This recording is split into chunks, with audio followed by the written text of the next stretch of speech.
Hello everyone, welcome to let's improve YouTube channel. আমি তোমাদের Shalini ma'am, তোমাদের কেমিস্ট্রি এডুকেটর। আজকে আমরা ইগনাইট ব্যাচের এস ব্লক এলিমেন্টস এর পার্ট 2 নিয়ে এসেছি। অলরেডি পার্ট 1 তোমরা দেখে নিয়েছো।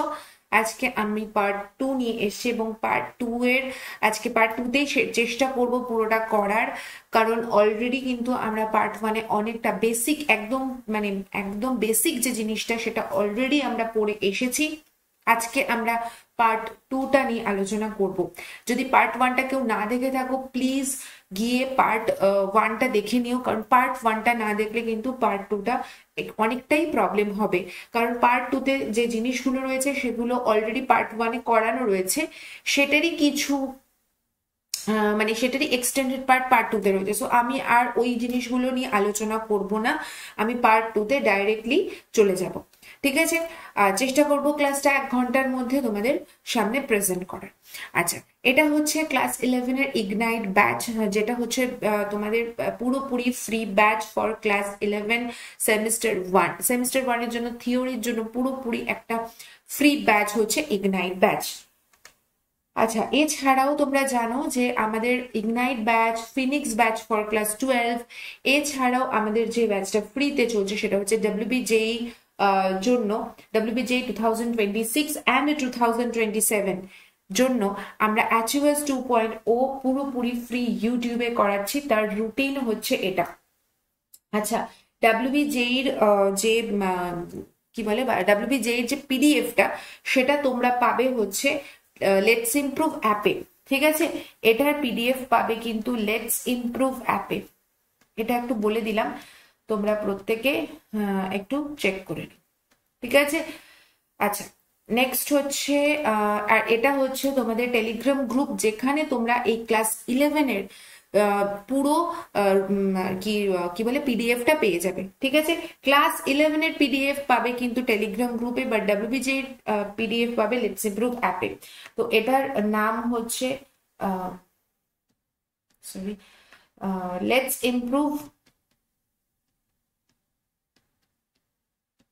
Improve class 11। এটা হচ্ছে টেলিগ্রাম গ্রুপ এর নাম। ঠিক আছে, এই স্ক্যান করেও জয়েন করতে পারো, তুমি টাইপ করেও কিন্তু জয়েন করে যেতে পারো। ওকে, তো চলো দেরি না করে আমরা শুরু করে দিই আজকের ক্লাস। দেখো, অলরেডি আমরা এর আগের দিন যেগুলো পড়েছি সেটা হচ্ছে গ্রুপ 1 সম্বন্ধে পড়েছিলাম। আচ্ছা, গ্রুপ 1 সম্বন্ধে পড়েছি, এবং যেটা পড়েছি সেটা হচ্ছে জেনারেল এস ব্লক এলিমেন্টসটা কি কি বৃত্তান্ত। একবার আমি একটুখানি তোমাদেরকে একবার শো করিয়ে দিই। হচ্ছে একবার জাস্ট শো করিয়ে দিই তোমাদেরকে যে আমরা কি পড়েছিলাম। এই যে এটা হচ্ছে এস ব্লক এলিমেন্টস এর এই জিনিসগুলো আমরা পুরোটা পার্ট 1-এ কিন্তু পড়ে এসেছি। তোমরা জানো এই জিনিসগুলো নিয়ে পুরো আলোচনা, ইন ডিটেল আলোচনা কিন্তু আমরা করেছি। ঠিক আছে, কোনটা কাকে বলে, ডায়াগোনাল রিলেশনশিপ কোনটা, কিরকম হয়, কার সাথে কিরকম হয়, পোলারাইজিং ইফেক্ট কিরকম হয়, বাদিক থেকে ডান দিকে, এস ব্লকের বাদিক থেকে ডান দিকে গেলে কার কি পরিবর্তন হয়, সাইজের কি পরিবর্তন হয়, আয়নাইজেশন পোটেনশিয়ালে কি পরিবর্তন হয়, ইলেকট্রন অ্যাফিনিটির কি পরিবর্তন হয়, ইলেকট্রোনেগেটিভিটির কি পরিবর্তন হয়, ইলেকট্রোপজিটিভিটির কি পরিবর্তন হয়, এবং ইলেকট্রোপজিটিভিটি এবং ইলেকট্রোনেগেটিভিটি মানে তড়িৎ ধনাত্মকতা এবং তড়িৎ ঋণাত্মকতা, এই দুজনের ওপর ভিত্তি করে মেটালিক প্রপার্টি, নন মেটালিক প্রপার্টি কিরকম ভাবে ডিপেন্ড করে, এই সমস্ত কিছু কিন্তু আমরা পড়ে নিয়েছি। এর আগের দিনকে আমরা পড়ে নিয়েছি। তো অবশ্যই তোমরা যারা দেখোনি সেগুলো কিন্তু দেখে নেবে। লাস্ট যে জিনিসটা আমরা পড়ছিলাম সেটা হচ্ছে যে তোমার এস ব্লক এলিমেন্টস এর গ্রুপ 1 এর আমরা পড়ছিলাম হচ্ছে ভৌত ধর্ম, যেটাকে আমরা ফিজিক্যাল প্রপার্টিজ বলে থাকি, ক্যারেক্টারিস্টিক্স এন্ড ফিজিক্যাল প্রপার্টিজ আমরা পড়ছিলাম। সেখানে আমাদের শেষ হয়েছিল হচ্ছে এখানে তড়িৎ ঋণাত্মকতা পর্যন্ত, এবং আলোক তড়িৎ ক্রিয়া বা ফটো ইলেকট্রিক ইফেক্ট এই অবধি আমাদের হয়েছিল। আজকে আমরা পড়ব হচ্ছে আর তার নেক্সট যে ধর্মটা রয়েছে, ক্যারেক্টারিস্টিক্সটা রয়েছে, সেটা নিয়ে পড়বো। সেটা হচ্ছে পরিবাহিতা। আমরা জানি যে ক্ষার ধাতু যেটাকে বলা হয় অ্যালকালি মেটালস, এদের নামের মধ্যেই রয়েছে ধাতু বা মেটালস, তার মানে এরা হচ্ছে এক প্রকারের ধাতু, ডেফিনেটলি এরা ধাতুর মধ্যে পড়ছে, তার মানে এরা তাপ ও তড়িৎ পরিবহন করতে পারে, তার মানে এরা তাপ ও তড়িতের সুপরিবাহী, মানে good conductor of heat and electricity. Okay, very good conductor of heat and electricity. ঠিক আছে, আমরা জানি কেন, কারণ এখানে যে ইলেকট্রনস গুলো রয়েছে সেই ইলেকট্রনস গুলো কিন্তু ফ্রিলি এক জায়গা থেকে এক জায়গায় যেতে পারে, মানে এক জায়গা থেকে এক জায়গায় বলতে গেলে আর কি তার লাস্ট অরবিট থেকে বেরিয়ে যেতে পারে। একটা পার্টিকুলার ফ্রিকোয়েন্সির আলো যদি এসে পড়ে, তাহলে মেটালসের যে ফ্রি ইলেকট্রনস গুলো থাকে লাস্ট অরবিটে, সেই ইলেকট্রনস গুলো ইজিলি বেরিয়ে যেতে পারে, এবং তার ফলে খুব ভালো, মানে তার ফলে কি হয়, তড়িৎ পরিবহন করতে পারে, ওই ইলেকট্রন গুলো তড়িৎ পরিবহন করতে পারে, এবং তার ফলে কিন্তু আমরা বলতে পারি যে it's a very good conductor of heat and electricity. আচ্ছা, নেক্সট হচ্ছে গলনাঙ্ক ও স্ফুটনাঙ্ক, মানে melting point and boiling point. melting point and boiling point.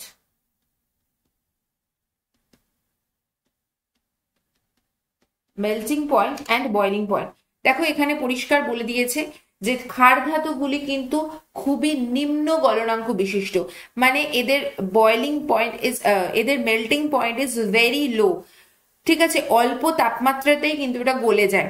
So এদের কিন্তু গলনাঙ্ক এবং স্ফুটনাঙ্ক খুবই কম হয়, এবং ধাতুগুলি অত্যন্ত নমনীয়, ভেরি সফট, মানে ছুরি দিয়েও তুমি, কাঁচি দিয়েও তুমি কাটতে পারবে, ঠিক আছে।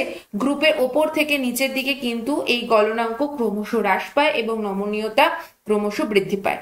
তার মানে আমি কি বললাম, দেখো বয়লিং পয়েন্ট এন্ড মেল্টিং পয়েন্টের ক্ষেত্রে আমি যদি দেখি, তাহলে ভেরি সফট ক্ষার ধাতুগুলি কিন্তু ভেরি সফট, অ্যান্ড এটা কিন্তু lower melting point and boiling point.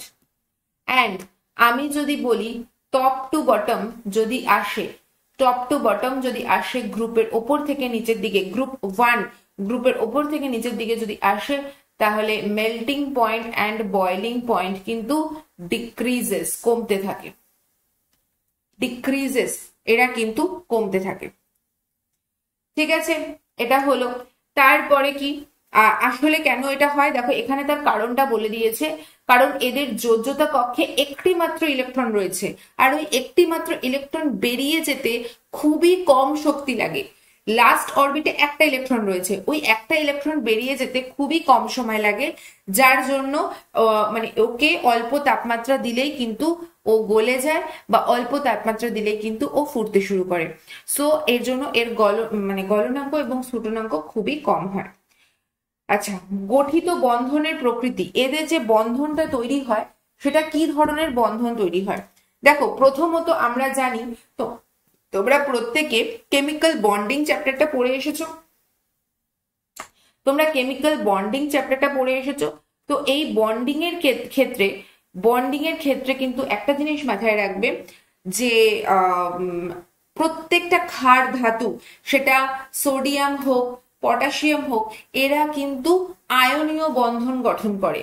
এরা কি ধরনের বন্ধন গঠন করে, আয়নিক বন্ড বা আয়নীয় বন্ধন গঠন করে, কি করে, আয়নীয় বন্ধন গঠন করে, ঠিক আছে। এবং এদের আয়নীয় চরিত্র কিন্তু অবশ্যই এদের আয়নিক ক্যারেক্টার যত ওপর থেকে নিচের দিকে যাবে, টপ টু বটম কিন্তু ইনক্রিজ করে।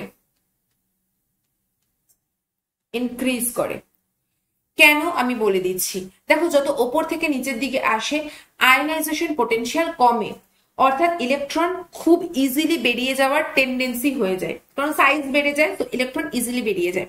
কেন, তার বৃত্তান্ত এভরিথিং কিন্তু আগের ভিডিওতে বলে দেওয়া আছে, একবার দেখে নেবে, কারণ বারবার বললে অনেকটা সময় নষ্ট হয়ে যায়। সো যেহেতু খুব ইজিলি ইলেকট্রন বেরিয়ে যায়, তাই খুব সহজেই কিন্তু এই ক্যাটায়নে পরিণত হয়, অর্থাৎ খুব সহজেই আয়নে পরিণত হয়ে যেতে পারে। তাই ওপর দিকে যত নিচের দিকে আসবে, যেহেতু খুব সহজেই আয়নে পরিণত হয়ে যায়, তাই জন্য কিন্তু এদের আয়নিক ক্যারেক্টার কিন্তু ইনক্রিজ করে ওপর থেকে নিচের দিকে যত আসতে থাকে। ওপর থেকে নিচের দিকে যত আসতে থাকে আয়নিক ক্যারেক্টার কিন্তু বৃদ্ধি পেতে থাকে। আচ্ছা, নেক্সট হচ্ছে ঘনত্ব। এদের ডেন্সিটি খুব কম হয়। এদের ডেন্সিটি খুব কম হয় বলেই তো এরা খুব মানে নমনীয় টাইপের হয়ে থাকে, এবং এদের ঘনত্ব কিন্তু ওপর থেকে নিচের দিকে ক্রমশ বৃদ্ধি পায়। অর্থাৎ এদের যদি আমি বলি ডেন্সিটি, তাহলে ডেন্সিটি কিন্তু খুবই কম, লেস ডেন্সিটি, ডেন্সিটি খুবই কম। অ্যান্ড যত ওপর থেকে নিচের দিকে আসতে থাকে টপ টু বটম, তত কিন্তু কি হতে থাকে, ডেন্সিটি ইনক্রিজ করতে থাকে। কেন, কারণ অটোমেটিক্যালি মানে ইলেকট্রনস সংখ্যা বাড়ছে, নাম্বার অফ ইলেকট্রনস ইনক্রিজেস, ঠিক আছে, number of electrons increases, so automatically density increasing, ঠিক আছে, ডেন্সিটিও বাড়ছে, এটা হলো কারণ। তো এখানে তার কারণটা লেখা রয়েছে, আমি তো তোমাদের বলেই দিলাম। আচ্ছা, এবার হচ্ছে শিক্ষার ধর্ম, ভেরি ইম্পর্টেন্ট, এটা খুবই ইম্পর্টেন্ট একটা জায়গা। কেন, কারণ এখান থেকে প্রশ্ন আসে, শিখার বর্ণ জিজ্ঞাসা করে। দেখো, ক্ষার ধাতু ও তাদের লবণগুলিকে যদি বুনসেন বার্নারের শিখায় উত্তপ্ত করলে এরা শিখাকে বৈশিষ্ট্যমূলক রঙে রঙিন করে, এবং শিখার বর্ণ দেখে এদেরকে সহজেই শনাক্ত করা যায়। তোমাদের যে প্র্যাকটিক্যাল কেমিস্ট্রি, আমি জানি না তোমাদের এখন কি করাচ্ছে না করাচ্ছে, বাট তুমি ওই প্র্যাকটিক্যাল কেমিস্ট্রির দিকে যদি তুমি দেখো, তাহলে তুমি বুঝতে পারবে যে সেখানে এইগুলো কিন্তু খুব ইম্পর্টেন্ট। তোমরা যখন প্রথম ক্লাস 11-এ যাও, তখন 11-এ এই বেসিক কিছু প্র্যাকটিক্যালস থাকে, যে কোন ধাতু, প্রথমে তো ধাতু চেনার ব্যাপারগুলো থাকে, সব থাকে, এবং সেখানে কিন্তু তোমাদেরকে মানে বলা হয়, শেখানো হয় যে কোনটা কোন ধাতু, এটা রং দিয়ে বোঝানোর জন্য। তো আইডেন্টিফিকেশনের জন্য কিন্তু এটা খুব ইম্পর্টেন্ট, অর্থাৎ শনাক্তকরণের জন্য, ঠিক আছে, আইডেন্টিফিকেশনের জন্য। এবার এটার ক্ষেত্রে কি হচ্ছে দেখো,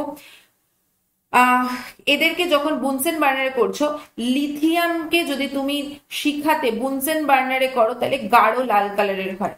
তাহলে লিথিয়ামকে যদি তুমি বুনসেন বার্নারে পোড়াও, তাহলে এটা ডিপ রেড কালারের কিন্তু ফ্লেম দেয়, ডিপ রেড ফ্লেম কিন্তু দেয়, ঠিক আছে, লিথিয়ামকে। সোডিয়ামকে সবসময় মাথায় রাখবে সোনালী হলুদ, ভীষণ ভীষণ ইম্পর্টেন্ট। এদিকে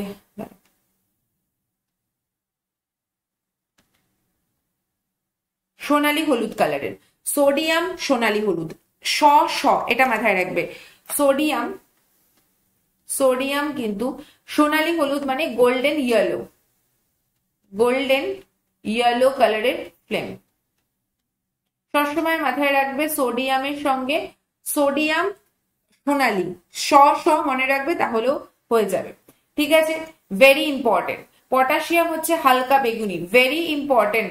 পটাশিয়াম হচ্ছে হালকা বেগুনি, লাইট, অনেকে ভায়োলেট লেখে, অথবা তুমি লাইট পার্পেলও লিখতে পারো, আচ্ছা।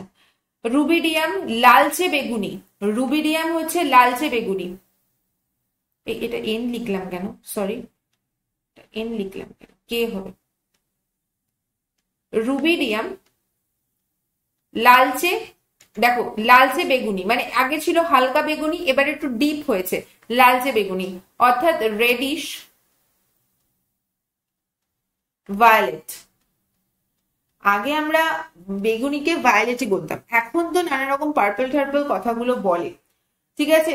সিজিয়াম হচ্ছে নীলচে বেগুনি, আরো ডিপ হয়ে গেল, সিজিয়াম হচ্ছে ব্লুইশ ভায়োলেট, এই কালার গুলো দেখে ধরো তোমাকে এই প্রশ্ন প্র্যাকটিক্যালি এরকম প্রশ্ন দেয় যে শিখার বর্ণ ফ্লেমে ক্ষেত্রে ফ্লেমটা গোল্ডেন ইয়েলো কালারের হয়েছে, তাহলে কি হবে, কি ধরনের ক্ষার ধাতু হবে বা কি ধাতু হবে, সোডিয়াম হবে। যদি বলে ব্লুইশ ভায়োলেট কালারের হয়েছে বা ব্লুইশ পার্পল হয়েছে, তাহলে সেটা কোন কালারের হবে, অফকোর্স সিজিয়াম হবে। তো এইগুলো কিন্তু আইডেন্টিফিকেশনের জন্য খুবই ইম্পর্টেন্ট পয়েন্ট, খুবই ইম্পর্টেন্ট পয়েন্ট। এইবারে চলে আসবো রাসায়নিক ধর্ম। এইগুলো হচ্ছে, এই কটা হচ্ছে ওর ফিজিক্যাল প্রপার্টিজ। এই ফিজিক্যাল প্রপার্টিজ পরীক্ষার জন্য ভেরি ভেরি ইম্পর্টেন্ট। এই যে S block, P block, D, F, এই যে ব্লকগুলো পড়ো, ব্লকগুলোর মধ্যে ইম্পর্টেন্ট জিনিস কি, ইম্পর্টেন্ট সব থেকে ইম্পর্টেন্ট হচ্ছে এই ক্যারেক্টারিস্টিক্স গুলো, এই ক্যারেক্টারিস্টিক্স গুলো। এবং এর সাথে আরো একটা ইম্পর্টেন্ট জিনিস হচ্ছে কিছু রাসায়নিক বিক্রিয়া, কিছু রাসায়নিক ধর্ম। দেখো বৃহৎ পারমাণবিক আকার, এদের সাইজ অনেক বড় এবং নিম্ন আয়নাইজেশন এনথালপি এবং নিম্ন অ্যাটমাইজেশন এনথালপির জন্য ক্ষার ধাতুগুলির জারিত হওয়ার প্রবণতা তথা ক্যাটায়ন গঠনের প্রবণতা খুব বেশি, তাই এরা অত্যন্ত সক্রিয় প্রকৃতির। আমরা প্রত্যেকে জানি যে ক্ষার ধাতু বা অ্যালকালি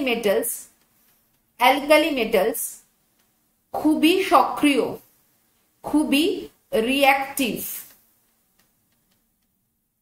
ভেরি ভেরি রিঅ্যাক্টিভ। আমরা জানি alkali metals are very very reactive. এবার যেহেতু এটা খুব রিঅ্যাক্টিভ হয়ে থাকে, তো অটোমেটিক কেন হয় এই জিনিসটা প্রথমত বুঝতে হবে। তার কারণ আমাদের এই ক্ষার ধাতুগুলোর মধ্যে সবচেয়ে বেশি রিঅ্যাক্টিভ, মানে আমরা বলি না যে রিঅ্যাক্টিভিটি সিরিজের সব থেকে ওপরে কে থাকে, সোডিয়াম, পটাশিয়াম, এরা থাকে, খুবই রিঅ্যাক্টিভ। তার কারণ ইলেকট্রনস ইজিলি বেরিয়ে গিয়ে ক্যাটায়নে পরিণত করে, আর যখনই একটা আয়ন পরিণত হবে, আয়ন সবসময় চাইবে আরেকটা কম্পাউন্ড তৈরি করতে, সো অটোমেটিক্যালি সে অন্য একটা কম্পাউন্ড তৈরি করার জন্য রেডি থাকবে। So very very reactive element, ঠিক আছে। কারণ এর সাইজ বড় হওয়ার জন্য এদের আয়নাইজেশন এনথালপি বা আয়নীভবন বিভব কম হয়, এবং আয়নীভবন বিভব কম হওয়ার জন্য এরা খুব দ্রুত ইলেকট্রন ত্যাগ করে অক্সিডাইজ হয়, এবং অক্সিডাইজ হয়ে দ্রুত ইলেকট্রন ত্যাগ করে কিন্তু এরা ক্যাটায়নে পরিণত হয়। এবং যেহেতু এরা ক্যাটায়নে পরিণত হয়, ক্যাটায়ন সবসময় চাইবে অন্য কারোর সাথে কম্পাউন্ড তৈরি করতে, সো খুব মানে খুব অ্যাক্টিভলি ওরা কম্পাউন্ড তৈরি করতে ঝাঁপিয়ে পড়ে। তাই জন্য এদেরকে কিন্তু খুবই রিঅ্যাক্টিভ এলিমেন্ট বলা হয়ে থাকে ক্ষার ধাতুগুলোকে, ঠিক আছে। এই কারণে এদেরকে প্রকৃতিতে কি অবস্থায়, মুক্ত অবস্থায় পাওয়া যায় না। আরে সোডিয়াম পটাশিয়ামকে তো কেরোসিনের মধ্যে ডুবিয়ে রাখতে হয়, এতটাই রিঅ্যাক্টিভ, এমনিও রাখা যায় না। গ্রুপের ওপর থেকে নিচের দিকে কিন্তু সক্রিয়তা ক্রমশ বৃদ্ধি পায়, যত ওপর থেকে নিচের দিকে আসবে রিঅ্যাক্টিভিটির দিক থেকে। আমি যদি রিঅ্যাক্টিভিটি দেখি, তাহলে রিঅ্যাক্টিভিটির দিক থেকে টপ টু বটম কি হয়, ইনক্রিজ করে, টপ টু বটম কি হয়, ইনক্রিজ করে, ঠিক আছে। এবার কার সাথে কি বিক্রিয়া, দেখো যেহেতু এরা খুব সক্রিয় ধাতু, এরা কিন্তু বায়ুর সঙ্গে বিক্রিয়া করে। তো বায়ু অক্সিজেনের সাথে বিক্রিয়ায় দ্রুত অক্সাইড গঠন করতে পারে, ঠিক আছে। যেই তুমি এই মেটালকে তুমি যখনই অক্সিজেনের সাথে রিয়াকশন করবে, সাথে সাথে কিন্তু ও কি করবে, একটা কম্পাউন্ড তৈরি করবে, সাথে সাথে ও কিন্তু একটা কম্পাউন্ড তৈরি করবে। সো কি কম্পাউন্ড তৈরি করবে, 4 হবে, তাহলে এটা হবে হচ্ছে 2Na2O। ওকে, যেই অক্সিজেনের সাথে রিয়াকশন করবে, সাথে সাথে ও কিন্তু সোডিয়াম মনোক্সাইড তৈরি করবে। এবার এই সোডিয়াম মনোক্সাইড জলের সাথে, বায়ুতে যে জল থাকে, জলীয় বাষ্প থাকে, জলের সাথে রিয়াকশন করলে সোডিয়াম হাইড্রোক্সাইড তৈরি করে, সোডিয়াম হাইড্রোক্সাইড 2NaOH তৈরি করে। দেখো তাই আছে, 2NaOH তৈরি করে। এবার একটা কথা বলি, কিছু জিনিস না মাথার মধ্যে একদম ঢুকিয়ে রেখে দেবে। কিরকম, একটা জিনিস ভাবো, যখনই তুমি অক্সিজেনের সাথে রিয়াকশন করছো, অক্সাইড তৈরি হচ্ছে। যখনই তুমি জলের সাথে কারোর রিয়াকশন করবে, তখনই কিন্তু হাইড্রোক্সাইড তৈরি হবে। উল্টো দিক থেকে যদি আমি বলি যে হাইড্রক্সাইডকে যখনই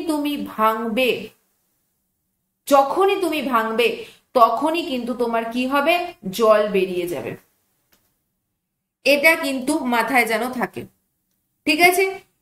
ওকে, আচ্ছা, দুটো এলিমেন্ট রয়েছে, একটার মধ্যে হাইড্রোজেন আছে আরেকটার মধ্যে অক্সিজেন আছে। দুটো কম্পাউন্ড রয়েছে, একজনের মধ্যে হাইড্রোজেন প্রেজেন্ট আছে, একজনের মধ্যে অক্সিজেন প্রেজেন্ট আছে। জল রিলিজ হবেই। দুটো কম্পাউন্ড রয়েছে, একজনের মধ্যে সোডিয়াম আছে, একজনের মধ্যে হাইড্রোজেন আছে। অ্যামোনিয়া তৈরি হবে। একজনের মধ্যে কার্বন আছে, একজনের মধ্যে হাইড্রোজেন আছে। মিথেন হোক, ইথেন হোক, এনি টাইপ অফ হাইড্রোকার্বন তৈরি হবে। এই জিনিসগুলো তোমাকে বুঝতে হবে। যখনই তুমি কার্বন ডাই অক্সাইড দিয়ে রিয়াকশন করবে, ডেফিনেটলি কার্বনেট তৈরি হবে। আবার কার্বনেটকে তুমি যদি ভাঙো, তাহলে আইদার কার্বন ডাই অক্সাইড পাবে অথবা কার্বন মনোক্সাইড পাবে। It depends. ওকে, তো দেখো, অবশ্যই এবার জল দিয়ে যে রিয়াকশন করলে হাইড্রক্সাইড তৈরি হলো। আবার যেই হাইড্রক্সাইডকে তুমি CO2 দিয়ে তৈরি করলে, অর্থাৎ মানে CO2 দিয়ে ভাঙলে, এই NaOH কে যখন তুমি CO2 দিলে তখন কি হয়ে গেল, Na2CO3। এটা 2 করে দাও, তাহলে 2 4, আর এখানে হয়ে যাবে হচ্ছে H2O, জল বেরিয়ে যাবে। এবার এই মাত্র যে কথাটা বললাম সেই কথাটা দেখো এখানে তোমার কাজে লেগে যাবে। এই মাত্র তোমাকে বললাম না যে কোনো একটা কম্পাউন্ডে হাইড্রোজেন আছে, আরেকটা কম্পাউন্ডে অক্সিজেন আছে, জল তৈরি হতেই হবে, জল তৈরি হতেই হবে। এখানেও দেখো তাই হয়েছে। সোডিয়াম হাইড্রোক্সাইডে H আছে, কার্বন ডাই অক্সাইডে অক্সিজেন আছে, দুটো মিলে দেখো জল বেরিয়ে গেছে, জল রিলিজ হয়েছে, ঠিক আছে? আর যেহেতু এটা কার্বন ডাই অক্সাইড দিয়ে মানে আমি রিয়াকশন করিয়েছি, সো কার্বনেট তৈরি হবেই। ওকে, আচ্ছা, এবার অক্সাইডকেও তুমি যদি, এটা তো আমি হাইড্রোক্সাইডকে করলাম, কার্বন ডাই অক্সাইড দিয়ে রিয়াকশন করলাম, কার্বনেট তৈরি হলো। একই রকম ভাবে তুমি যদি Na2O সাথে CO2 মানে রিয়াকশন করতে, তাহলেও কিন্তু তোমার Na2CO3 তৈরি হতো, কিন্তু ডিফারেন্স কি? এক্ষেত্রে জল রিলিজ হবে, এক্ষেত্রে কিছুই রিলিজ হবে না। এক্ষেত্রে জল বেরিয়ে যাবে, এক্ষেত্রে কিছু রিলিজ হবে না। কেন হবে না? কারণ এখানে কোনো হাইড্রোজেন নেই, দুজনের মধ্যে হাইড্রোজেনের অভাব আছে, তাই জল বেরোবে না। হাইড্রোজেন থাকলে ডেফিনেটলি জল বেরিয়ে যেত। এই ছোট ছোট বিষয়গুলোকে একটু মাথায় রাখতে হবে। হাইড্রোজেন থাকলে, অক্সিজেন থাকলে জল রিলিজ হবে, হাইড্রোজেন থাকলে অ্যামোনিয়া রিলিজ হবেই। এগুলো একটুখানি ছোট ছোট জিনিসগুলোকে মাথায় রাখবেন। এবার বারে যদি এবার দেখো, আমরা সবসময় বলি যে ক্ষার ধাতু বা অ্যালকালি মেটালসকে আমি যদি খোলা জায়গায় রেখে দিলে কি হয়ে যায়, ডিসকালার হয়ে যায়, ডিসকালারেশন হয়। কেন ডিসকালার হয়? তার কারণ এই যে সোডিয়ামকে তুমি বাইরে রেখে দেওয়ার ফলে বায়ুতে কি ছিল, অক্সিজেন ছিল, অক্সিজেনের সাথে রিয়াকশন করেছে। জল ছিল, জলের সাথে রিয়াকশন করেছে। আমরা জানি বায়ুতে কার্বন ডাই অক্সাইড থাকে, কার্বন ডাই অক্সাইডের সাথে রিয়াকশন করেছে। সবার সাথে রিয়াকশন করার ফলে এই আস্তরণ পড়ে যায়, একটা সোডিয়াম কার্বনেটের আস্তরণ পড়ে যায়, ডিসকালারেশন হয়ে যায়। কারণ সোডিয়াম কার্বনেটের আস্তরণ পড়ে, ফলে কি হয়, ফলে বিবর্ণ হয়ে যায়।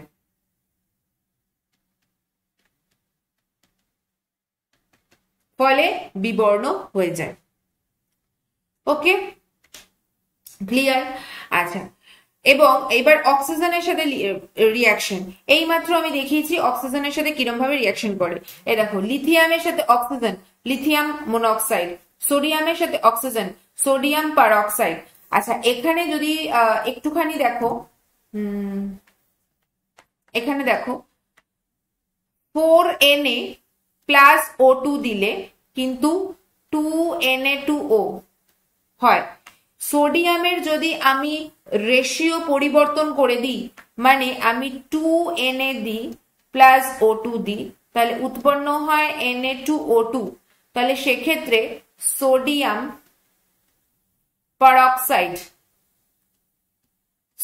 পারঅক্সাইড তৈরি হয়। আর এটা হচ্ছে সোডিয়াম মনোক্সাইড। এটা একটু ভালো করে বুঝবে। সোডিয়ামের রেশিওটা পরিবর্তন করে দিলে কিন্তু পুরো কম্পাউন্ডটাই পরিবর্তন হয়ে যায়, সোডিয়াম মনোক্সাইড, সোডিয়াম পারঅক্সাইড। ঠিক আছে, লিথিয়াম মনোক্সাইড।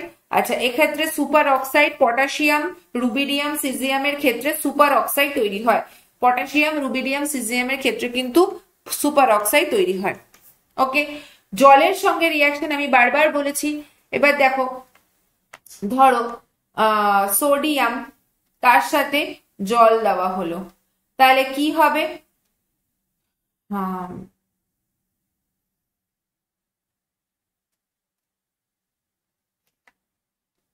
একটু 2 ব্যালেন্স করার জন্য 2 দিতে হচ্ছে।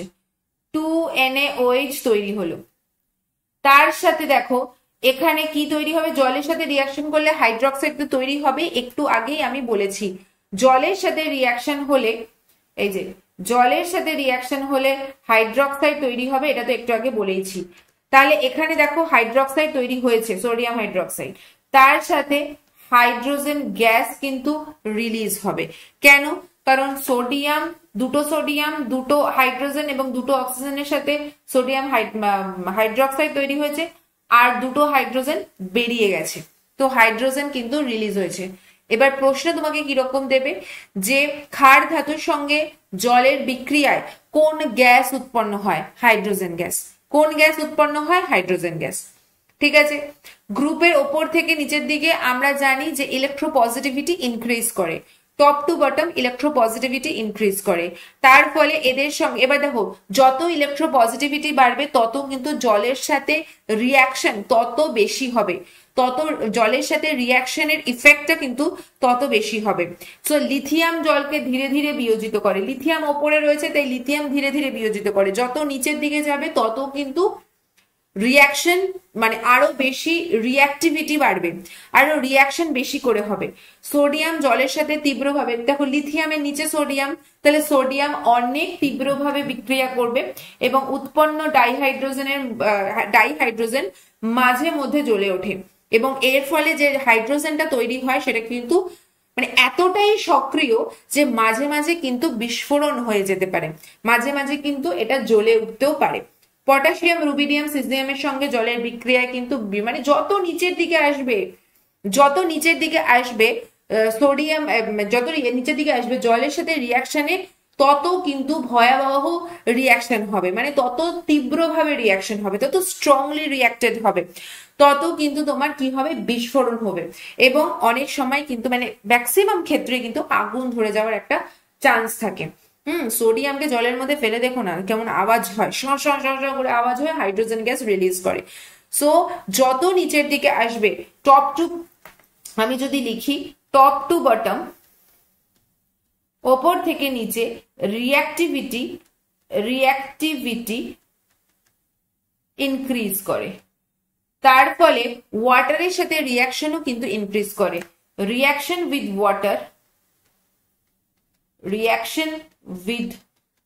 Water increases. এটা অবশ্যই কিন্তু তোমরা খুব ভালো করে দেখবে, ঠিক আছে? ওকে, আচ্ছা, এবার হচ্ছে ডাইহাইড্রোজেন। এই যে মেটাল রয়েছে, মেটাল হাইড্রোজেনের সাথে রিয়াকশন করলে হাইড্রাইড তৈরি হবে, মেটাল হাইড্রাইড তৈরি হবে।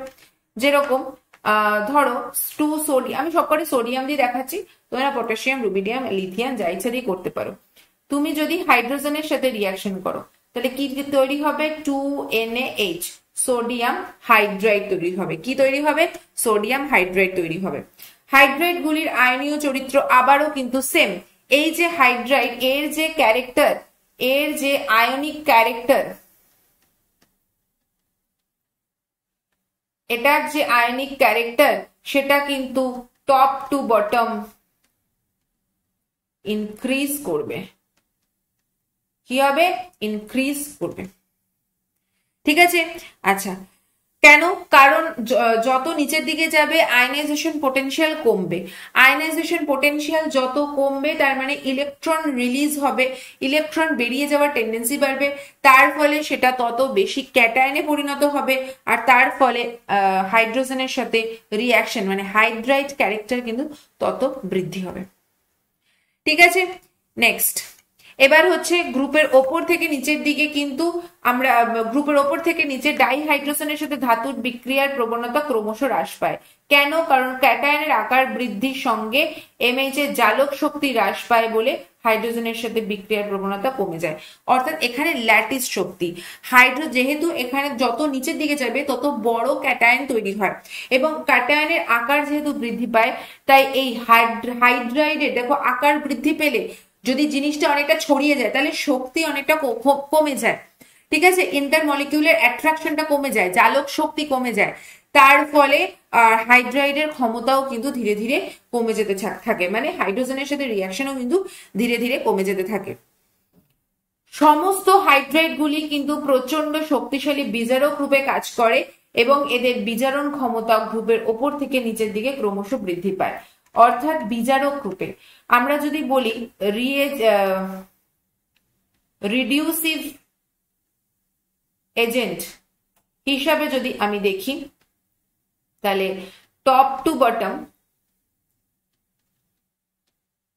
টু বটম কিন্তু এটা রিডিউসিভ এজেন্টের রিঅ্যাক্টিভিটি কিন্তু বাড়তে থাকে, ইনক্রিজ করে, টপ টু বটম কিন্তু ইনক্রিজ করে। আচ্ছা এবার আসি হ্যালোজেনের সাথে বিক্রিয়া। আমরা খুব ভালো করে জানি যে প্রত্যেকটা, ভালো করে শুনবে হ্যাঁ, এভরি অ্যালকালি মেটালস মানে গ্রুপ 1 এর ক্ষেত্রে বলছি, অ্যালকালি মেটালস যেটাকে বলা হচ্ছে ক্ষার ধাতু, প্রত্যেকটি ক্ষার ধাতু কিন্তু প্রচন্ড হাইলি ইলেকট্রোপজিটিভ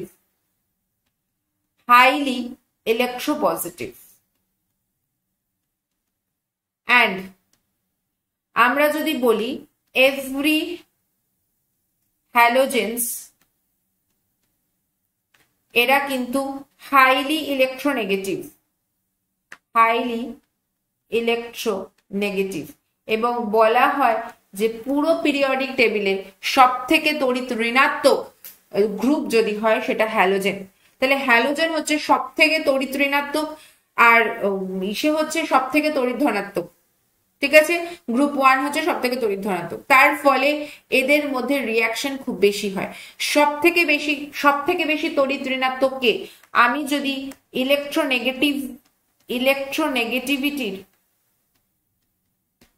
ইলেকট্রোনেগেটিভের ক্ষেত্রে দেখি তাহলে ফ্লুরিন হচ্ছে দ্য মোস্ট ইলেকট্রোনেগেটিভ, সব থেকে তড়িৎ ঋণাত্মক মৌল পুরো পিরিয়ডিক টেবিলের মধ্যে। ঠিক আছে, সো ফ্লুরিন সবচেয়ে বেশি, তারপরে ক্লোরিন, তারপরে ব্রোমিন, তারপরে আয়োডিন। এবং আয়োডিনের যেহেতু ইলেকট্রোনেগেটিভিটি সবার থেকে কম, তার মানে ইলেকট্রোনেগেটিভিটি কম মানে ইলেকট্রোপজিটিভিটি বেশি, আর ইলেকট্রোপজিটিভিটি বেশি হলে অটোমেটিক্যালি এটা কিছুটা ধাতব চরিত্র দেখায়। যখন তোমাদের ক্লাস 12-এ আমি হ্যালোজেন্স পড়াবো তখন তোমরা বুঝতে পারবে। তো ইলেকট্রোনেগেটিভিটি যেহেতু ফ্লুরিনের সব থেকে বেশি, তাই জন্য কিন্তু ক্ষার ধাতুর সাথে রিঅ্যাকশন সবচেয়ে বেশি, অর্থাৎ সব থেকে বেশি রিঅ্যাক্টিভিটি সব থেকে বেশি কার, ফ্লুরিনের, কারণ ফ্লুরিন সব থেকে ইলেকট্রোনেগেটিভ। দেখো এখানে তাই বলেছে, ক্ষার ধাতুর প্রতি হ্যালোজেনের সক্রিয়তা ক্রম ফ্লুরিনের সবচেয়ে বেশি, তারপরে ক্লোরিন, তারপরে ব্রোমিন, তারপরে আয়োডিন। ঠিক আছে, আর যত নিচের দিকে যাচ্ছে ফ্লুরিন থেকে আয়োডিনের দিকে যত যাচ্ছে ইলেকট্রন নেগেটিভিটি কমছে, তড়িৎ ঋণাত্মকতা কমে কিন্তু তড়িৎ ধনাত্মকতা ইলেকট্রোপজিটিভিটি কিন্তু ইনক্রিজ করে। বিজারক প্রকৃতি, দেখো এরা যেহেতু এদের আয়নাইজেশন এনথালপি অনেকটাই কম, তাই ক্ষার ধাতুগুলো কিন্তু খুব ভালো বিজারক পদার্থ। বিজারক পদার্থ কে হয়, যা ইলেকট্রন ত্যাগ করে। যে ইলেকট্রন ত্যাগ করে। তো এরা যেহেতু এদের আয়নাইজেশন পোটেনশিয়াল যেহেতু খুব কম, এরা খুব সহজেই ইলেকট্রন কিন্তু ত্যাগ করে, এরা খুব সহজেই কিন্তু ইলেকট্রন ত্যাগ করে, তার ফলে এরা খুব ভালো বিজারক পদার্থ রূপে কাজ করে। যেহেতু গ্রুপের ওপর থেকে নিচের ধাতুগুলি আয়নাইজেশন এনথালপি ক্রমশ কমতে থাকে, আয়নাইজেশন এনথালপি ওপর থেকে নিচের দিকে কমতে থাকে, তাই এদের বিজারণ ক্ষমতাও কিন্তু বাড়তে থাকে। কেন? আয়নাইজেশন এনথালপি বাড়লে ইলেকট্রন বেরিয়ে যাওয়ার টেন্ডেন্সি তত বাড়বে, আর যত ইলেকট্রন বেরিয়ে যাওয়ার টেন্ডেন্সি বাড়বে তত সেটা ভালো বিজারক পদার্থ হবে। তো আমি যদি এখানে দেখছি, আমি যদি রিডিউসিভ ক্যারেক্টার বা রিডাকটিভ ক্যারেক্টার, আমি যদি রিডাকটিভ ক্যারেক্টারের মধ্যে আসি, তাহলে আমি বলবো টপ টু বটম ইনক্রিজ করে, বিকজ কেন টপ টু বটম ইনক্রিজ করে? কারণ বিকজ এদের ionisation potential top to bottom কিন্তু কমতে থাকে, ডিক্রিজেস। ঠিক আছে, আচ্ছা হলো ক্ষার ধাতুর নিষ্কাশন পদ্ধতি। ধাতু নিষ্কাশনের সাধারণ পদ্ধতি দ্বারা কিন্তু ক্ষার ধাতুর নিষ্কাশন অত সহজে, মানে এক্সট্রাকশন অফ অ্যালকালি মেটালস এত সহজে কিন্তু সম্ভব নয়। ঠিক আছে, আচ্ছা আচ্ছা এই কারণ অত পড়ার দরকার নেই। চলো এবার হচ্ছে ক্ষার যৌগ সমূহের সাধারণ বৈশিষ্ট্য, general characteristics of alkali metals. দেখো ক্ষার ধাতুগুলি যৌগগুলি কিন্তু সাধারণত কি প্রকৃতির হয়ে থাকে? আয়নীয় প্রকৃতির হয়ে থাকে। ঠিক আছে, ক্ষার ধাতুগুলি কিন্তু প্রধানত, মানে ক্ষার ধাতু দেখো সবসময় মাথায় রাখবে, নন মেটালস কিন্তু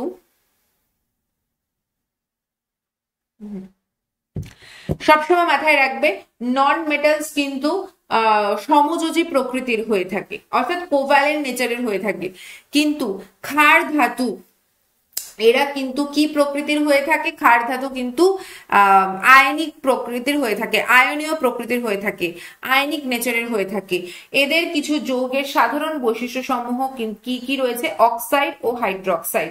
আমরা এই মাত্র পড়েছি যে একটা অক্সাইড এবং জলকে যদি রিয়াকশন করা হয় তাহলে এটা ভেঙে গিয়ে একটা M+ তৈরি করে এবং OH- তৈরি করে। ঠিক আছে, চলো আমরা দেখি, এখানে দেখছি Na2O প্লাস জল কি হবে? এখানে দেখো অফকোর্স এটা কি তৈরি হবে?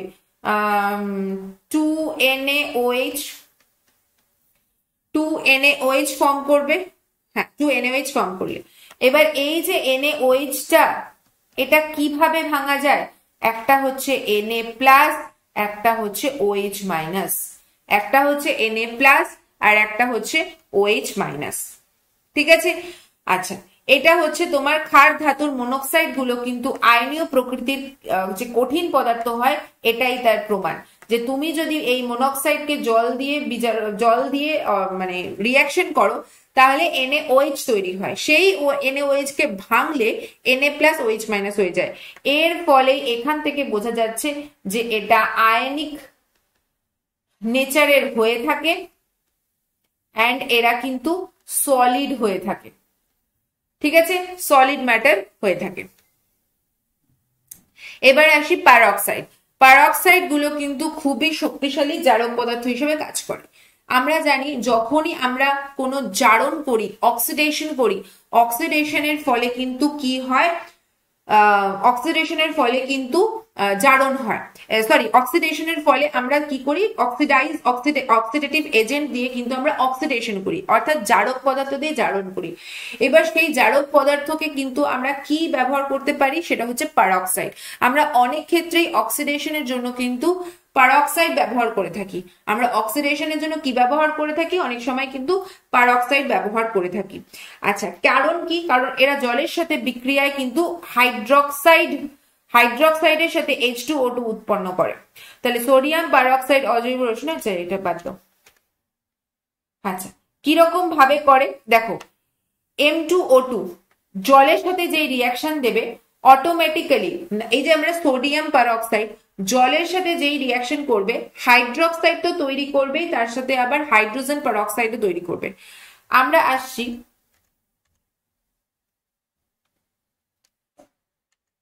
ধরো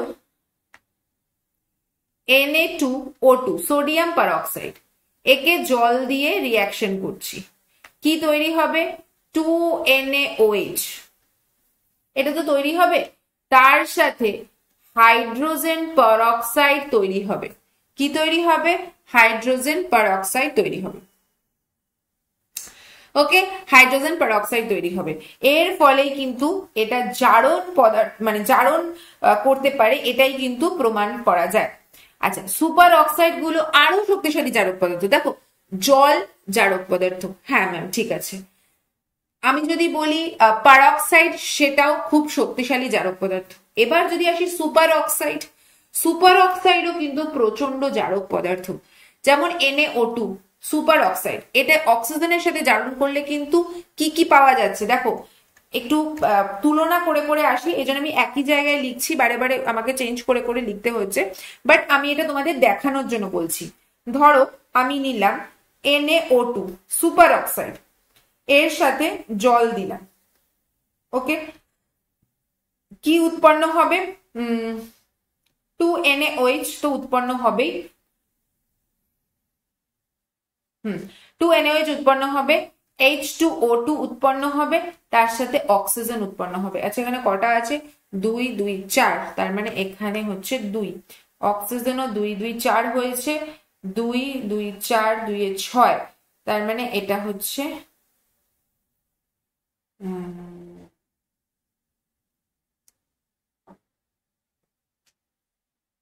2 2 4, আর এটা 3 করে দাও।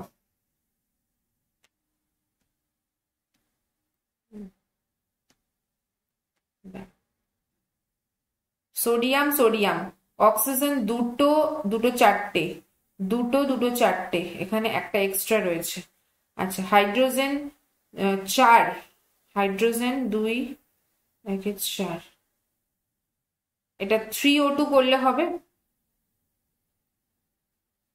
6 2 4 3, এটা 3 করতে হবে। ঠিক আছে, আমি কি ঠিক করছি? একটু ব্যালেন্সটা দেখে নিও তো, দেখে নিচ্ছি। আচ্ছা 2MO2 2H2O, আচ্ছা ওকে ঠিক আছে, 3 করার দরকার নেই, এমনি হয়ে যাচ্ছে। তাহলে এখানে কি কি হচ্ছে?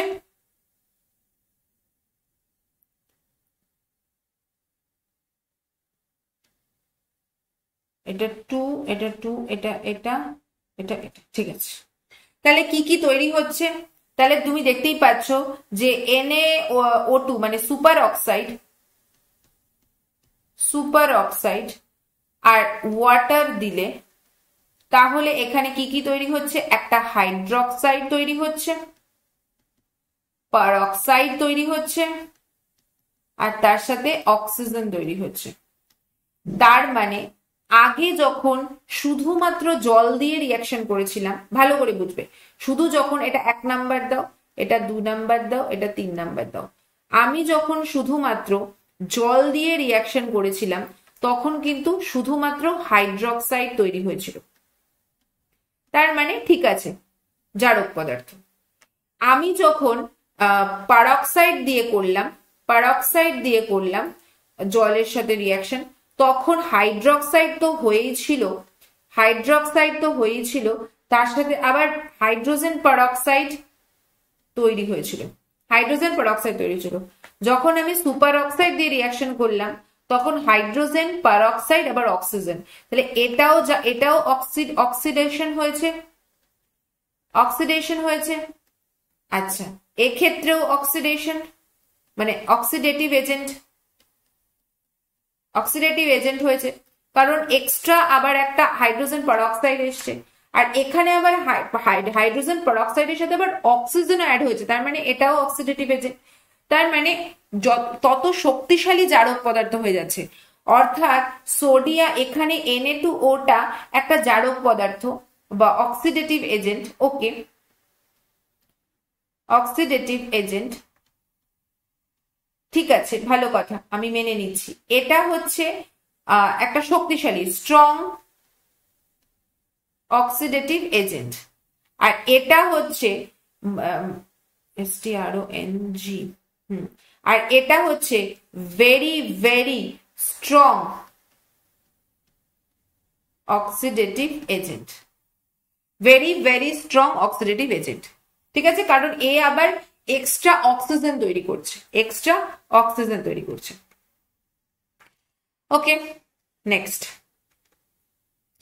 আচ্ছা, ক্ষার ধাতুর হাইড্রক্সাইড গুলি সাদা, কেলাসাকার ও ক্ষয়কারী কঠিন পদার্থ। অর্থাৎ ক্ষার ধাতুর হাইড্রক্সাইড গুলো কিরকম হয়?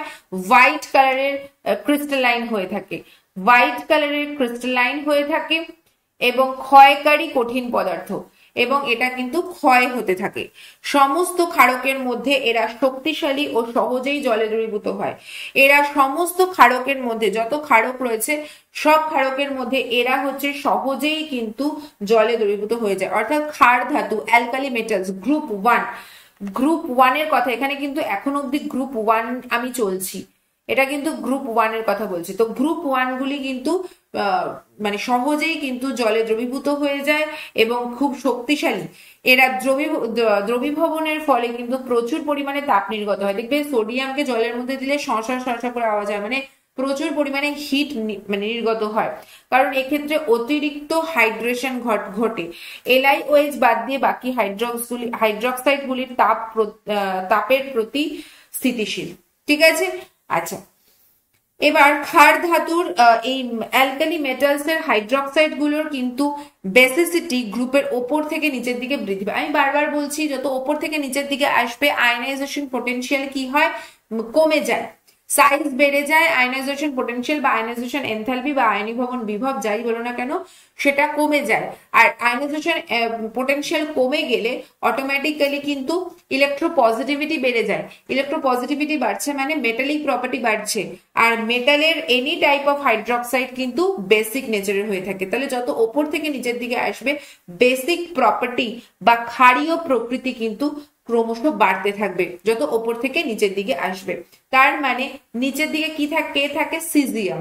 তাহলে সিজিয়ামের কিন্তু প্রচন্ড ক্ষারকীয়তা বেশি হবে। সিজিয়াম হাইড্রক্সাইডের ক্ষারকীয়তা সব থেকে বেশি হবে, আর এদের মধ্যে থেকে সবচেয়ে কম হবে হচ্ছে LiOH, lithium hydroxide.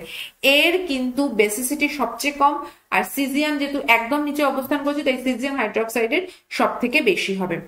Halide, halide গুলো কি? দেখো, ক্ষার ধাতুর হ্যালাইড মানে হ্যালোজেন দিয়ে যেটা তৈরি হয়, হ্যালোজেন দিয়ে যে মৌলটা তৈরি হয়। তো হ্যালোজেন যেহেতু প্রচন্ড ইলেকট্রোনেগেটিভ, তো সেই ক্ষেত্রে কিন্তু নির্দিষ্ট ধাতুর ক্ষেত্রে প্রমাণ গঠন এনথালপির ঋণাত্মক মান ফ্লুরাইড থেকে আয়োডাইডে ক্রমশ আসবে। আমি বারবার বলছি ইলেকট্রোনেগেটিভিটি, একটু আগেই বললাম ফ্লুরিনের ইলেকট্রোনেগেটিভিটি সবচেয়ে বেশি, যত নিচের দিকে আসবে ইলেকট্রোনেগেটিভিটি কমতে থাকে, ইলেকট্রোপজিটিভিটি বাড়তে থাকে। তাহলে ইলেকট্রোনেগেটিভিটি যদি কমতে থাকে তাহলে হ্যালাইডের রিয়াকশনও কমতে থাকবে অটোমেটিক্যালি। তাহলে ওপরের দিকে অর্থাৎ ফ্লুরিনের সাথে রিয়াকশন সবচেয়ে বেশি হবে, আর নিচের দিকে আয়োডিনের সাথে রিয়াকশন কিন্তু সবচেয়ে কম হবে। ঠিক আছে, একটা নির্দিষ্ট ক্ষার ধাতুর ক্ষেত্রে যৌগগুলির গলনাঙ্ক ও স্ফুটনাঙ্কের প্রবণতা হলো ফ্লুরাইডের সবচেয়ে বেশি, তারপরে ক্লোরাইড, তারপরে ব্রোমাইড, তারপরে আয়োডাইড। ওকে, আচ্ছা, এবার একটা নির্দিষ্ট হ্যালাইড আয়নের ক্ষেত্রে লিথিয়াম হ্যালাইডের গলনাঙ্ক সোডিয়াম হ্যালাইডের গলনাঙ্ক অপেক্ষা কিন্তু কম হয়।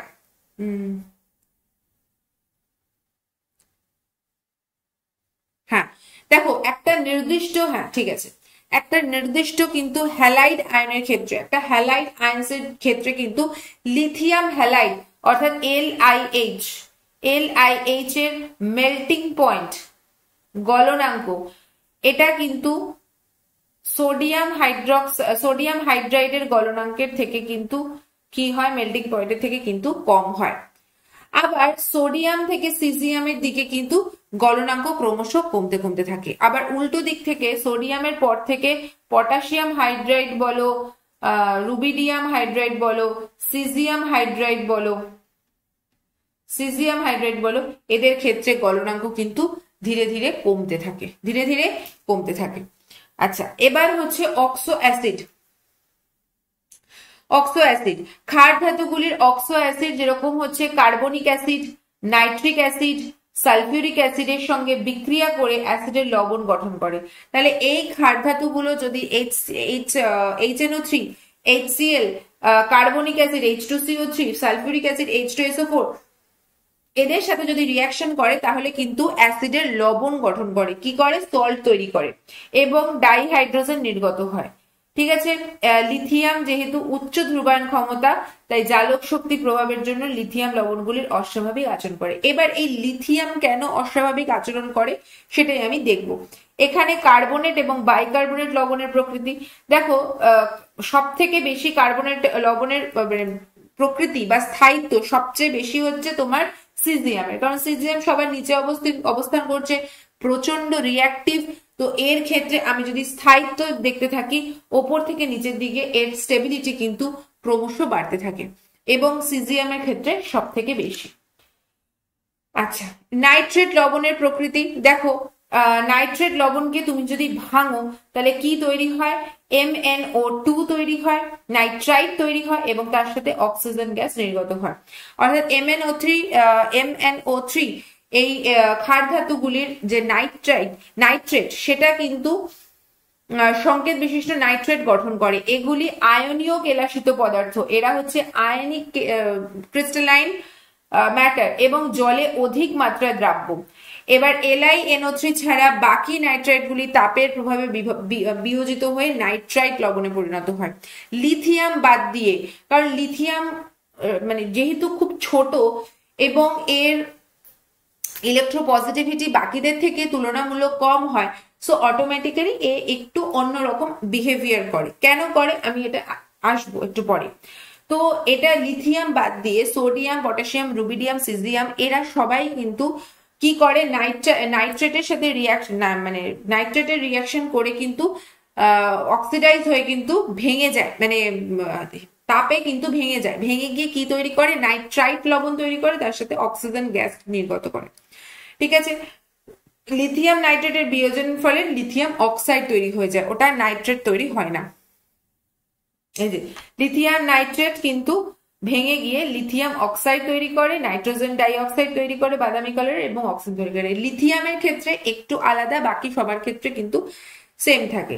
সালফেট আয়ন কিন্তু কার্বনের সাথে রিয়াকশন করে কি তৈরি করে, সালফাইড তৈরি করে এবং কার্বন মনোক্সাইড তৈরি করে। ওই যে বলেছি কার্বন থাকলে, অক্সিজেন থাকলে আইদার কার্বন ডাই অক্সাইড অথবা কার্বন মনোক্সাইড তৈরি হবে, তো এক্ষেত্রে কার্বন মনোক্সাইড তৈরি হয়েছে।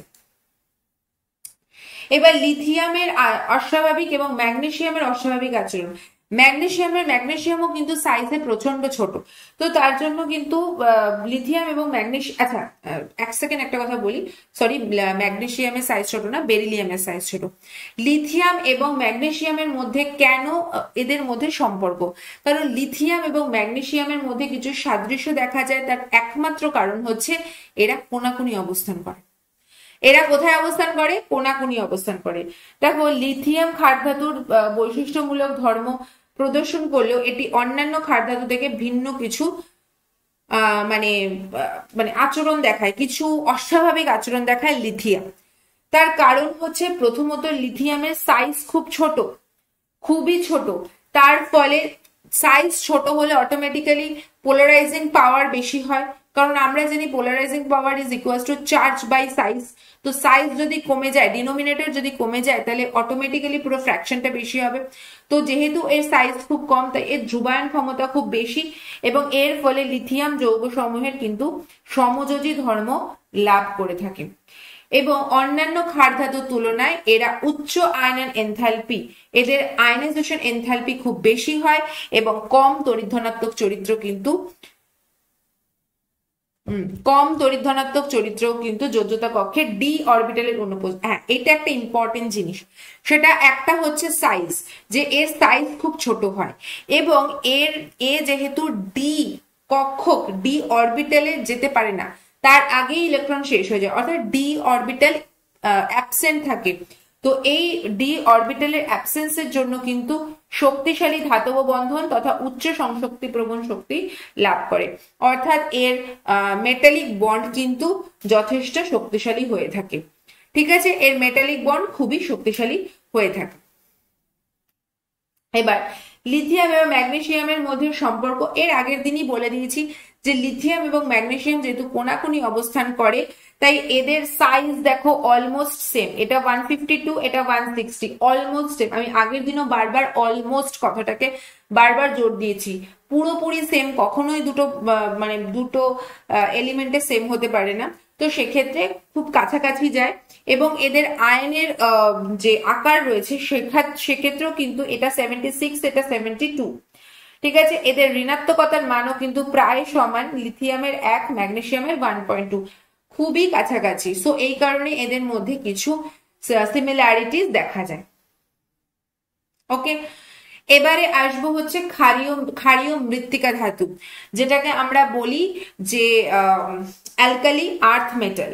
তোমরা এর আগের দিনই আমি অ্যালকালি আর্থ মেটালের ক্ষেত্রে আমি বলে দিয়েছি অ্যালকালি আর্থ মেটাল, ঠিক আছে, অর্থাৎ ক্ষারীয় মৃত্তিকা ধাতু।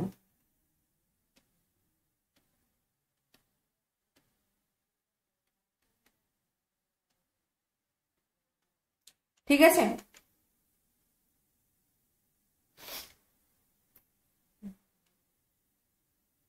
জাস্ট আ সেকেন্ড।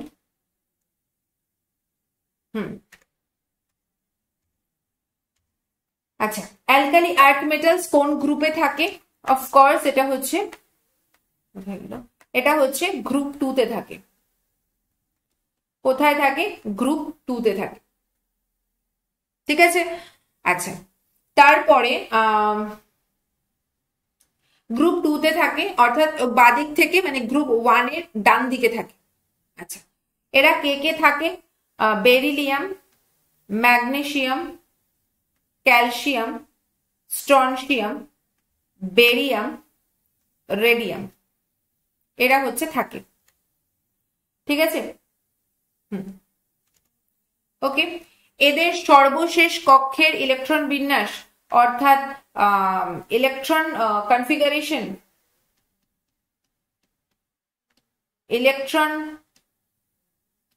কনফিগারেশন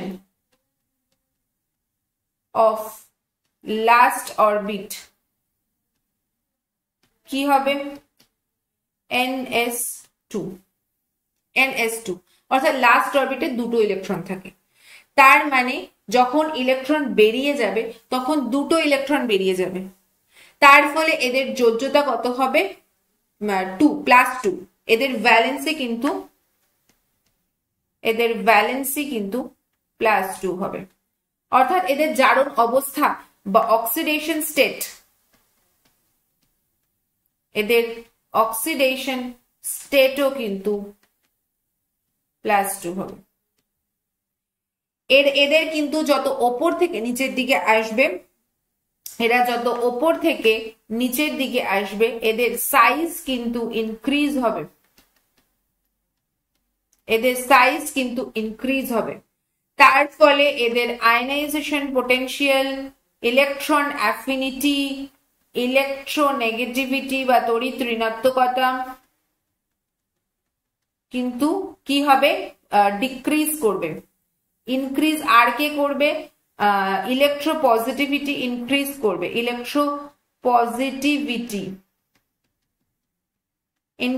করবে, আর কে ইনক্রিজ করবে?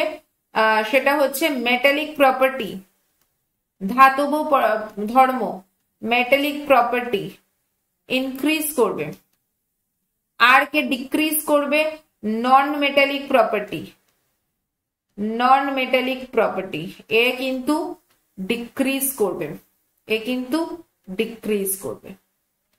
ওকে, এদিকে আর কিছু আছে? হ্যাঁ, এর আগের দিনই বলে দিয়েছিলাম যে ক্ষারীয়, এদেরকে কেন ক্ষারীয় মৃত্তিকা ধাতু বলা হয়? কারণ ম্যাগনেসিয়াম, ক্যালসিয়াম এদের সবাইকে লিথোস্ফিয়ারে অর্থাৎ পৃথিবীর উপরিভাগে পাওয়া যায়। ঠিক আছে, তো এই কারণের জন্য এদেরকে মৃত্তিকা ধাতু বলা হয়ে থাকে। আচ্ছা, নেক্সট হচ্ছে বেরিলিয়াম কিছু অস্বাভাবিক ধর্ম, যেমন লিথিয়াম কিছু অস্বাভাবিক ধর্ম প্রদর্শন করে। কেন? তার কারণ এর সাইজ খুব ছোট এবং তার সঙ্গে ডি অরবিটালের অ্যাবসেন্স। এক্ষেত্রেও তাই, সাইজ খুব ছোট এবং ডি অরবিটালের অ্যাবসেন্সের জন্য। বেরিলিয়ামের পরমাণু ক্রমাঙ্ক হচ্ছে 4, ম্যাগনেসিয়ামের হচ্ছে 12, ক্যালসিয়ামের হচ্ছে 20, স্ট্রনশিয়ামের হচ্ছে 38, আর বেরিয়ামের হচ্ছে 56, রেডিয়ামের হচ্ছে 88। এইবার তুমি বলবে যে ম্যাম আগের দিনের সঙ্গে এটা, আগের দিনে আপনি মুখস্থ করিয়েছিলেন যে দেখো লিথিয়ামের 3 সবার মনে থাকে, ম্যাগনেসিয়ামের 12টাও সবার মনে থাকে, ক্যালসিয়ামের 20 সবার মনে থাকে, এত অব্দি মনে থাকে, স্ট্রনশিয়াম থেকে মনে থাকে না। দাঁড়াও এক সেকেন্ড, আগের দিনেরটা বলি আগে। আগের দিন কি পড়েছিলাম? স্ট্রনশিয়াম কোথা থেকে চলে এলাম, লিথিয়াম সোডিয়াম। তো লিথিয়াম হচ্ছে তোমার 3, আচ্ছা সোডিয়াম হচ্ছে 11 সবার মনে থাকে, আচ্ছা তারপরে হচ্ছে পটাশিয়াম হচ্ছে 19, এত অব্দিও মনে থাকে। রুবিডিয়াম কত ছিল?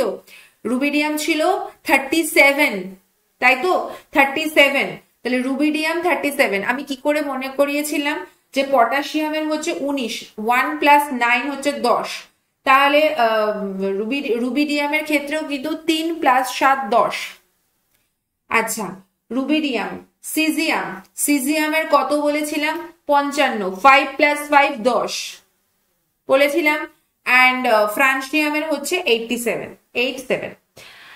তো এইটা মনে রেখেছিলাম। এবার এদের যা যা অ্যাটমিক নাম্বার গ্রুপ 2 তে সবার 1 করে বেড়ে যাবে। লিথিয়ামের যদি 3 হয়, বেরিলিয়ামের 4, সোডিয়ামের যদি 11 হয়, ম্যাগনেসিয়ামের হচ্ছে 12, সোডিয়াম হলো, পটাশিয়ামের যদি 19 হয়, ক্যালসিয়ামের হচ্ছে 20, পটাশিয়াম হলো। রুবিডিয়াম হচ্ছে যদি 37 হয়, 37 হয়, তাহলে এক্ষেত্রে স্ট্রনশিয়ামের 38, ও ক্ষেত্রে সিজিয়ামের যদি 55 হয়ে থাকে, এক্ষেত্রে বেরিয়ামের 56, মানে 56, ওটা 55, এটা 56, 1 করে বাড়বে। এদিকে যদি ফ্রান্সিয়ামের 87 হয়ে থাকে, তাহলে রেডিয়ামের 88। এই হচ্ছে মানে সবার সেটা ইলেকট্রনিক কনফিগারেশন। এবার এদের সবার লাস্ট অরবিটে কিন্তু প্রত্যেকের দেখো s2 s2 s2 s2 s2 s2, অর্থাৎ লাস্ট অরবিটের ইলেকট্রনিক কনফিগারেশন হচ্ছে ns2। এবার n এর ভ্যালুটা, এটা হচ্ছে ns2, n এর ভ্যালুটা কত থেকে কত পর্যন্ত ভ্যারি করে? সেটা হচ্ছে 2 থেকে 7 পর্যন্ত ভ্যারি করে, ঠিক আছে? 2 থেকে 7 পর্যন্ত ভ্যারি করে। এবার হচ্ছে দেখো প্রাকৃতিক অবস্থান। এবার এদের যে অকারেন্স কোথায় পাওয়া যায়, তো এদের যেহেতু আয়নাইজেশন এনথালপি খুবই কম হয়, খুবই কম, কারণ এরা ধাতু, এদের আয়নাইজেশন এনথালপি খুবই কম, এবং এরা কিন্তু যেহেতু এদের আয়নাইজেশন এনথালপি খুব কম, ইজিলি ইলেকট্রন বেরিয়ে যেতে পারে, তার ফলে এদের ইলেকট্রোপজিটিভিটি অটোমেটিক্যালি খুব বেশি হয়। তো এদের হাই ইলেকট্রোপজিটিভিটির জন্য ক্ষারীয় মৃত্তিকা ধাতুগুলি কিন্তু রাসায়নিকভাবে খুবই সক্রিয়। রাসায়নিকভাবে কি হয়, এরা কিন্তু খুবই সক্রিয়, তবে গ্রুপ 1 এর থেকে অতটা সক্রিয় নয়। গ্রুপ 1 সব থেকে বেশি রিঅ্যাক্টিভ, গ্রুপ 2 হচ্ছে তুলনামূলক কম, বাট ইজ ভেরি রিঅ্যাক্টিভ, এবং তাই এদের প্রকৃতিতে মুক্ত অবস্থায় পাওয়া যায় না। ভূত্বকে কি পাওয়া যায়? Beryllium, magnesium, calcium, strontium, barium, রেডিয়ামের পাওয়া যায়, সবই পাওয়া যায়, কিন্তু সব থেকে বেশি পাওয়া যায় ম্যাগনেসিয়াম, ক্যালসিয়াম, এদেরকে সবচেয়ে বেশি পাওয়া যায়, বাকিদের এই লেভেলে পাওয়া যায়, বাকিদের এই মানে যেটা দিয়ে দিয়েছে সেই পার্সেন্টেজে পাওয়া যায়, যে পিপিএম এ পাওয়া যায়, তো মুখস্থ করার দরকার নেই। বেরিলিয়াম কত নম্বর স্থানে? দরকার নেই। বেরিলিয়াম সিলিকেট রূপে থাকে, এগুলো মনে রাখার খুব একটা দরকার নেই। হ্যাঁ, ম্যাগনেসিয়ামের ডলোমাইট, এটার ক্ষেত্রে মাথায় রাখবে ম্যাগনেসিয়াম সমুদ্রের জলে প্রায় 0.13% কিন্তু ম্যাগনেসিয়াম সল্ট থাকে। ম্যাগনেসিয়ামের দুটো মিনারেলস ওরস মনে রাখবে, একটা হচ্ছে ম্যাগনেসাইট, একটা হচ্ছে ডলোমাইট। এটা পরীক্ষায় খুব ইম্পর্টেন্ট, পরীক্ষায় আসতে পারে। আচ্ছা, ক্যালসিয়াম আমরা তো নানা রকম ভাবে লাইমস্টোন থেকে ক্যালসিয়াম পেয়ে থাকি, তারপরে হচ্ছে কুইক লাইম থেকে আমরা ক্যালসিয়াম পেয়ে থাকি, তারপরে হচ্ছে তারপরে হচ্ছে তোমার ফ্লুওস্পার থেকে আমরা পেয়ে থাকি, এরকম নানা ধরনের জিপসাম থেকে পেয়ে থাকি, অ্যানহাইড্রাইট থেকে পেয়ে থাকি, এরকম নানা রকমের এদের খনিজ থেকে পেয়ে থাকি। যখন আমরা মেটালার্জি পড়বো তখন এগুলো অটোমেটিক্যালি তোমাদের হয়ে যাবে। জাস্ট এই ক্যালসিয়াম এবং ম্যাগনেসিয়াম এই দুজনের মিনারেলস গুলো একটু মাথায় রাখবে। এদের ক্ষারীয় মৃত্তিকা ধাতু এবং ধাতু সমূহের যে এদের যে অ্যালকালি আর্থ মেটালস এর যে অ্যাটমিক অ্যান্ড ফিজিক্যাল যে ক্যারেক্টারিস্টিক্স গুলো রয়েছে এক্স্যাক্টলি কিন্তু কার সাথে সেম, গ্রুপ 1 এর সাথে সেম। একবার আমি বলে দিচ্ছি, এদের সাইজ ওপর থেকে নিচে টপ টু বটম ইনক্রিজ করে আর লেফট টু রাইট ডিক্রিজ করে। এক নম্বর, এদের ionisation potential top to bottom কিন্তু ডিক্রিজ করে। ওকে, এদের আরেকটা জিনিস হচ্ছে এদের যেন কি বললাম তোমাদের, ইলেকট্রন অ্যাফিনিটিও কিন্তু এদের ক্ষেত্রে ডিক্রিজ করে। ইলেকট্রন অ্যাফিনিটিও কি হয় এদের ক্ষেত্রে কিন্তু ডিক্রিজ করে। ইলেকট্রো নেগেটিভিটি ডিক্রিজ করে, ইলেকট্রো পজিটিভিটি ইনক্রিজ করে, তার ফলে মেটালিক প্রপার্টি ইনক্রিজ করে but non metallic property decrease করে। ঠিক আছে, এই সমস্ত কিছু একদম এক্স্যাক্টলি গ্রুপ 1 এর মতো। যাই হোক, আমি ভিডিওটা বেশি বাড়াবো না, এখান থেকে আমরা নেক্সট দিন পড়বো। এটা হয়তো আরেকটা ক্লাস লাগবে, ডেফিনেটলি আরেকটা ক্লাসে ছোট ক্লাস হয়েই শেষ হয়ে যাবে। ঠিক আছে, তো চলো এইটুকু আজকে জন্য রেখে দিই, আর বেশি বাড়াবো না, তাতে তোমাদের আর ভালো লাগবে না করতে, বেশি ক্ষণ পড়তে ভালো লাগবে না। ঠিক আছে, বোরিং লাগবে, কারণ এমনি এটা ইনঅর্গানিক কেমিস্ট্রির মধ্যে পড়ে অ্যান্ড একটু বোরিং বিষয়। ঠিক আছে, তো আজকে এইটুকুই রাখছি। চলো, দেখা হচ্ছে তোমাদের সাথে নেক্সট দিন নেক্সট ভিডিও নিয়ে। ততক্ষণ খুব ভালো করে পড়াশোনা করো, আর অবশ্যই এটার পিডিএফ তোমরা ডেফিনেটলি পাবে। অনেকেই তোমরা পিডিএফ বলো, বাট পিডিএফ তোমরা ডেফিনেটলি পাবে, বাট এখন না। কেউ এখন যদি বলো যে ম্যাম পিডিএফ এখনই দিন, এখন পাবে না। After completion this chapter you will get the PDF on the Telegram group. Telegram গ্রুপে জয়েন হয়ে যাবে, সেখানে কিন্তু তোমরা পিডিএফ পেয়ে যাবে। ঠিক আছে, বলে দিচ্ছি। Excellent. Just a second. তোমাদেরকে বলে দিচ্ছি, এই টেলিগ্রাম গ্রুপে কিন্তু তোমরা পেয়ে যাবে। ঠিক আছে, স্ক্যান করে জয়েন হয়ে যাবে। আর অবশ্যই যদি WBJEE তোমরা টার্গেট থেকে থাকে, তাহলে WBJEE ফ্রি ক্লাস ইউটিউবে হচ্ছে, সেটাকে জয়েন করে যেতে পারো। আর এটা হচ্ছে তোমাদের পুরো বিষয়টা। ঠিক আছে, চলো আজকের জন্য এটুকুই। ভালো থেকো, সুস্থ থেকো। ভালো লাগলে ভিডিওটা অবশ্যই লাইক করো, কমেন্ট করে জানিও যে ভিডিওটা ভালো লাগলো, বা যদি কোনো জায়গায় অসুবিধা হয় সেটাও জানিও। আর অবশ্যই শেয়ার করে দিও ভিডিওটা অ্যাজ মাচ অ্যাজ পসিবল। আগের ভিডিওটা না দেখলে আজকের ভিডিওটা দেখতে পারবে, বুঝতে পারবে না, তাই আগের ভিডিওটা অবশ্যই দেখে নেবে। এবং অবশ্যই যারা নতুন আছে সাবস্ক্রাইব করতে থাকো। আর এখানে একটা ক্লাস, আর ওদিকে গ্রুপ 13 এর দুটো ক্লাস, গ্রুপ 14 এর দুটো ক্লাস, মানে টোটাল আর 2, 4, 5টা ক্লাসের মধ্যে তোমাদের এটা ডান হয়ে যাবে। চেষ্টা করবো এক্সট্রা ক্লাস নিয়ে যদি তাড়াতাড়ি শেষ করে দেওয়া যায়, তাতে তোমাদের প্র্যাকটিসটা আরো বেশি ভালো হবে। ঠিক আছে, চলো টাটা বাই বাই, দেখা হচ্ছে তোমাদের সাথে নেক্সট।